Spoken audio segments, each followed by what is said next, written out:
Our final senior speaker today is Clare D'Amato. Please welcome her.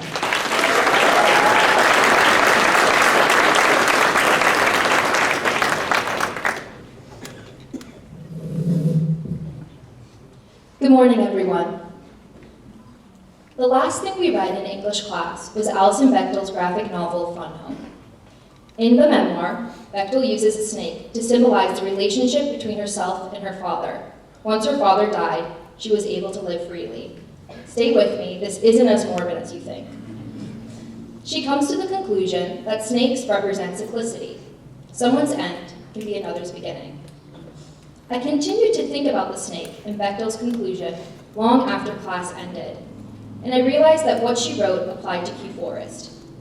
I've spent more waking hours in this school than I have anywhere else in my life, and one thing has always stood out to me. Everything comes full circle. The students, faculty, and staff here continuously strive to inspire or impart knowledge upon other students, faculty, and staff, who in turn do the exact same thing. It is truly one of the most beautiful things about KF. I want to share a story that I believe encapsulates this pattern we have here at Kew Forest. I was invited to join the cross-country team when I was in 5th grade, and for a while, I was the only middle schooler on a team full of high schoolers. My first big race came in 6th grade at our league championships, and boy, was I terrified. The gun went off, we ran for an excruciating 3 miles, and then, the finish line was in sight. I remember feeling completely exhausted, with nothing left to close with the final sprint. But suddenly, to my left and right, I hear the shouts and footsteps of my high school teammates. They were cheering me on and running by my side, and with their support, I made it to the finish line. They would continue to do this at each and every race until they all eventually graduated. Their tradition did not die when they left.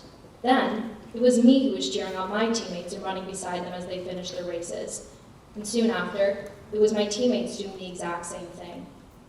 And although I'll be gone next year, I know they will continue to do what those high schoolers did for me back when I was a wee 6th grader, learning an important lesson, camaraderie, and support. This pattern isn't only apparent in our athletic program, it's everywhere. Model UN, student council, mock trial, in classrooms, in hallways, even in the locker room. KFers continuously strive to encourage and teach other people, knowing that those people will pass on their stories, wisdom, or advice long after they are gone.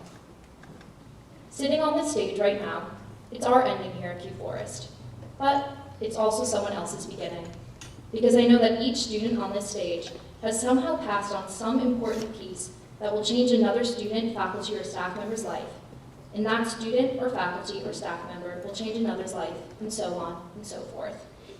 Class of 2019, in the entire Kew Forest community, I ask you all to keep up the sharing and inspiration. Maintain those important relationships that transcend ages or friend groups, and try to learn from others, because, as Bechtel said herself, your ending could be someone's beginning. Thank you.